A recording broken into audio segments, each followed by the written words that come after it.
నమస్తే, welcome to our channel. నేను మీ ప్రియాంకరం. వైఎస్ఆర్సీపీ రాష్ట్ర అధికార ప్రతినిధి కారుమూరి వెంకటరెడ్డిని ఈరోజు పోలీసులు అరెస్ట్ చేశారు. హైదరాబాద్లో తాడిపత్రి నుండి పోలీసులు వచ్చి అరెస్ట్ చేశారు.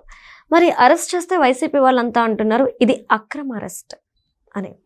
తన భార్య కూడా అంటున్నారు ఇది కావాలని కక్షపూరితంగా వ్యవహరిస్తూ చేసిన అరెస్ట్ అని. మరి కారుమూరి వెంకటరెడ్డిని ఎందుకు కూటమి ప్రభుత్వం కక్షపూరితంగా వ్యవహరించింది, ఎందుకు అరెస్ట్ చేసింది, అక్కడి నుండి ఇక్కడికి రావాల్సిన అవసరం ఏంటి, ఎందుకు అని తెలుసుకుందాం. ముందు మాట్లాడడానికి జనసేన పార్టీ రాష్ట్ర అధికార ప్రతినిధి శ్రీనివాస్ గారు ఉన్నారు, ఆయన తెలుసుకుందాం. నమస్కారం sir. Sir, Karumuri Venkatareddy arrest అక్రమమని కొంతమంది అంటున్నారు.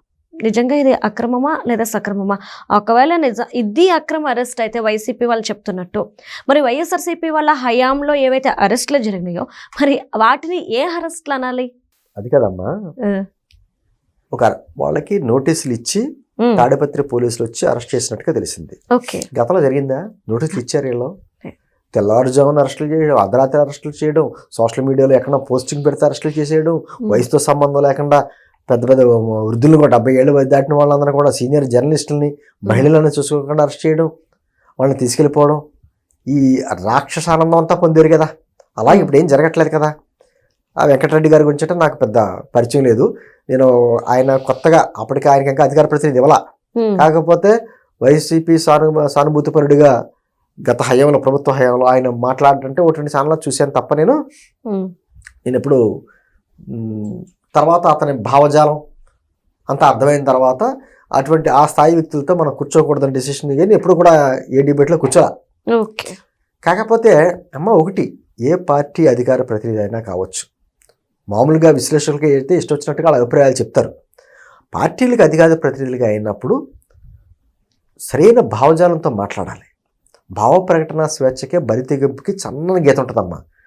భావ ప్రకటన స్వేచ్ఛ ఉంది కదా అని నోటుకొచ్చినట్టు మాట్లాడేస్తే యంత్రాంగం, పోలీసు యంత్రాంగం కానీ చట్టాలు కానీ చూస్తా ఊరుకో, విమర్శించవచ్చు.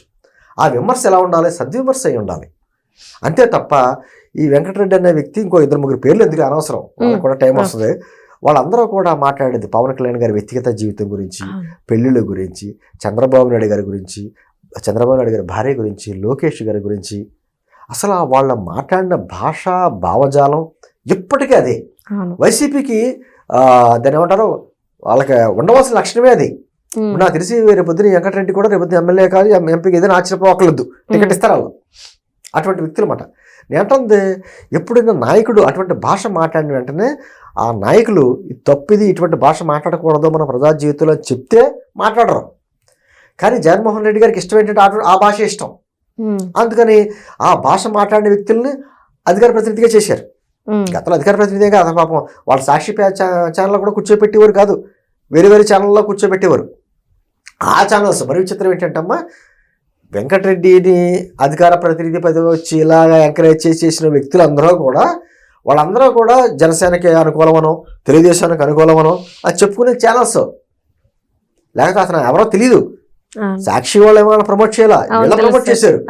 ఈ ప్రమోట్ చేసి అతను అధికార ప్రతినిధి పదవి వచ్చేలా చేశారు, తర్వాత సాక్షి వాళ్ళు కూర్చోబెడుతున్నారు. అంటే ఏంటంది, అతను మాట్లాడే భాష సహజంగా చూడమనండి ఎవరన్నా. నేనేమంటున్నానంటే, కూటమి ప్రభుత్వం ఏర్పడిన తర్వాత కూటమి ప్రభుత్వంలో ఏదైనా లోపాలు ఉంటే లోపాల మీద విమర్శ చేయడం ఎవరికైనా హక్కు ఉంటుంది, చెయ్యాలి కూడా. అది అలా చేసే విధానం అది మానేసి బూతులు, వాళ్ళు ఇష్టం వచ్చినట్టుగా మాట్లాడడం, నోటుకొచ్చినట్టు వాగేయడం, ఆ భాష అసలు టీవీలో మహిళలన్న పిల్లలు కూడా చూస్తే భయపడేటువంటి పరిస్థితుల్లో వాళ్ళ భాష, వాళ్ళనే అద్భుతం అని చెప్పేసుకుంటుంటే ఈ మధ్య కొత్త మహిళలు కూడా వస్తున్నారు ఆ పార్టీలో. వాళ్ళ భాష ఏంటో అర్థం అవ్వదు, వాళ్ళ విధానం ఏంటో అర్థం అవ్వదు. గతంలో ఆ బోరగడ్డల్ని కుమారులు చూశారు కదా, వాళ్ళందరూ కూడా ఇలాగే. ఆ తర్వాత వాళ్ళు బాధపడుతున్నారు కదా, మాకు తెలీదు, మాకు పైనుంచి వచ్చినటువంటి స్క్రిప్ట్ ప్రకారమే మాట్లాడాం, మాకు సంబంధం లేదు అనేటువంటి మాట్లాడతారు. కానీ శిక్ష అనుభవించేది ఎవరు? ఈరోజు కదా. ఈరోజు ఆ భార్య, వెంకటరెడ్డి గారి భార్య ఏదో మాట్లాడుతున్నట్టుగా అక్కడ చదివాను అంతే, నా భర్తను అన్యాయంగా అరెస్ట్ చేశారు, అలాగే అరెస్ట్ చేశారు. అమ్మ, మీ ఇంట్లో ఎప్పుడైనా నీ భర్తని నువ్వు టీవీలకి వెళ్ళి మాట్లాడే ఆ భాష ఏంటి, నేనే చూడలేకపోతున్నాను, మన పిల్లలు అసలు చూపించలేకపోతున్నాను అని కంట్రోల్ చేసి ఉంటే, ఎవరైతే సోకాల్డ్ ఈ అరెస్ట్ అవుతున్నటువంటి వ్యక్తుల ఇంట్లో వాళ్ళు కట్టడి చేస్తుంటే మరి ఇంతవరకు పరిస్థితి వచ్చేది కాదు కదా. చాలామంది ఈ రోజున అరెస్ట్ అవుతున్నారంటే వాళ్ళు ఎటువంటి భాష మాట్లాడినందుకు, మేము ప్రతిపక్షంలో ఉన్న అప్పట్లో అధికారులు ఏ భాగస్వామ్యం ఏమీ లేదు. అయినా కూడా మేము కూడా పోరాటాలు చేసేవాళ్ళం. మేము ఏ రోజున కూడా జగన్మోహన్ రెడ్డి గారి కుటుంబంలో ఆ పిల్లల్ని కానీ ఆయన భార్యని కానీ తల్లి కానీ ఎవరిని కూడా ఒక మాట అనేవాళ్ళం కాదు కదా. విధానపరంగా విమర్శ చేయాలి.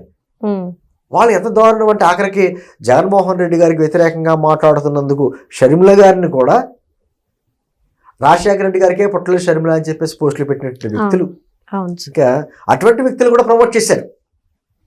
అంటే ఆ పేర్లు చెప్పడానికి కూడా నాకు అసహ్యం. ఆ స్థాయి మనం దిగజారకూడదు. నన్ను చాలామంది కొన్ని ఛానల్స్కి ఎందుకు రారు అని అడుగుతారు. ఎందుకు రారంటే ఇటువంటి వ్యక్తులు ఉన్నాం వాళ్ళని. వాళ్ళు మాట్లాడతారు, ఏదో భాష మాట్లాడతారు, ఆ భాషకు తగ్గట్టుగా సమాధానం మనం చెప్పలేదనుకో, అదిగో జనసేన అధికార ప్రతినిధి అయ్యండి సరైన సమాధానం చెప్పట్లేదని అంటారు. అంత దిగజారి వాళ్ళతో సమానంగా పోరాడాలి మనం. అందుకే నేను కొన్ని ఛానల్స్కి వెళ్ళన్నాం. ఇలాగే కొంతమంది తయారయ్యారు.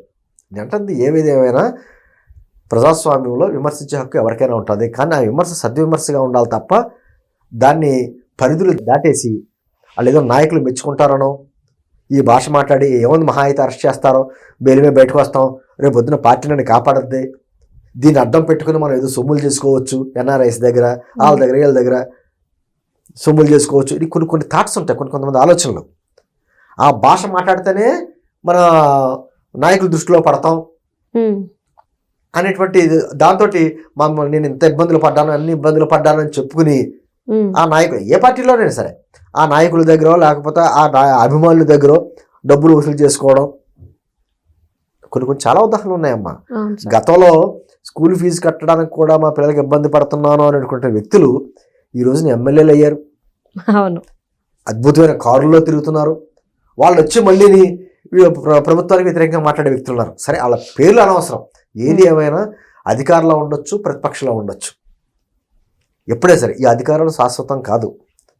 అధికారం శాశ్వతం కాదు. మనం మాట్లాడే భాష సరిగ్గా మాట్లాడకపోతే ఏదో మన అధికారంలో ఉన్నాం కదా, మన ప్రభుత్వాలు రక్షిస్తాయి, నాయకులు రక్షిస్తారంటే కొంతవరకు రక్షిస్తారు, తర్వాత రక్షించరు.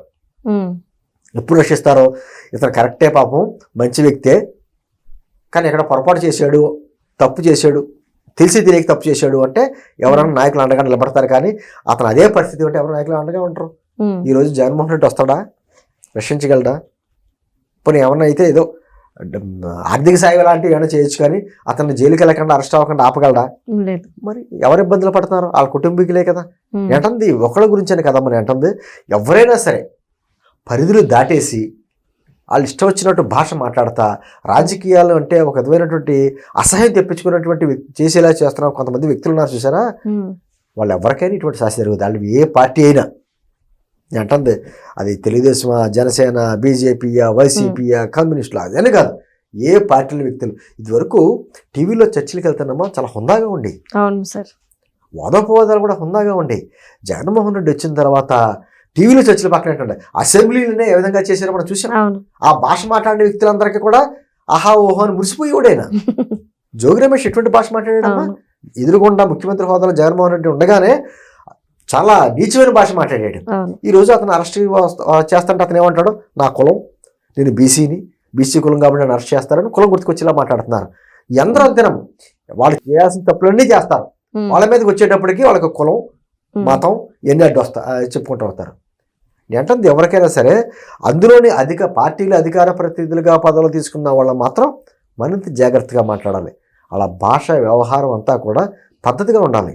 నోటికొచ్చినట్టు మాట్లాడేస్తే మా నాయకుడు మెచ్చుకుంటాడు, మా నాయకుడు నన్ను ఇబ్బంది పడితే అడ్డం ఉంటాడు, లేకపోతే దీన్ని అడ్డం పెట్టుకుని సంపాదించుకోవచ్చు, నేను వెళ్తుంటే ఏళ్ళు వస్తున్నాయి, అద్భుతమైన చప్పట్లు జరుస్తున్నారు అని కొంత భ్రమలో ఉంటారు. ఆ ఏళ్ళలో చప్పట్ల గురించి, సోషల్ మీడియాలో వ్యూస్ గురించి ఎంత దిగజారాలో అంత దిగజారితే వాళ్ళ బ్రతికి ఎప్పుడోకప్పుడు దిగజారుతుంది. స్టెబిలిటీ ఉండదాం ఎప్పుడైనా సరే. ఖచ్చితంగా రాజకీయాల విమర్శలు ఉంటాయి. ఆ విమర్శ సద్విమర్శగా ఉండాలి. భాష ప్రధానం. నోటి నుంచి వచ్చిన మాటకి మనం బానిస అంటారు చూసారా. ఒక్కసారి నోటంటే మాట బయటకు వచ్చేసిన తర్వాత మనం వెనక్కి తీసుకోలేం. ఆ తర్వాత క్షమాపణ చెప్పినా, వ్యక్తిగత ఇబ్బందులు పెట్టినా అన్నీ సెకండరీ. మాట్లాడేటప్పుడు ఎటువంటి భాష మాట్లాడాలి, హుందాగా ఉండాలి. విమర్శ చేసినా ఏదైనా సరే భాష హుందాగా లేకపోతే మాత్రం భవిష్యత్తు అంధకారం అవుద్ది. ఈరోజు ఎవరు అరెస్ట్ అవుతున్నా ఏం జరుగుతున్నా ఏదైనా కొత్త ప్రభుత్వంలో మాత్రం నేను చెప్తున్నాను, అన్ని చట్టబద్ధంగా నోటీసులు ఇచ్చి అరెస్ట్ చేశారు తప్ప అక్రమ అరెస్టులు తీసుకుపోవడం, వాళ్ళ మీద శారీరకంగా హింసించడం, ఎంపీ రఘురామకృష్ణరాజు గారి విషయంలోనే ఏ విధంగా చేశారో మనం చూసాం. అటువంటిది ఇప్పుడు ఎక్కడా జరగట్లా, అలా చేయట్లా, చట్టబద్ధంగా జరుగుతున్నాయి. ఒకటి ఏదే జరిగినా నోరు అదుపులో ఉంటే అన్ని అదుపులో ఉంటాయి. అది అదుపులో లేకపోతే ఎవరు ఏం చేయలేరు. Right, thank you so much sir. నమస్తే.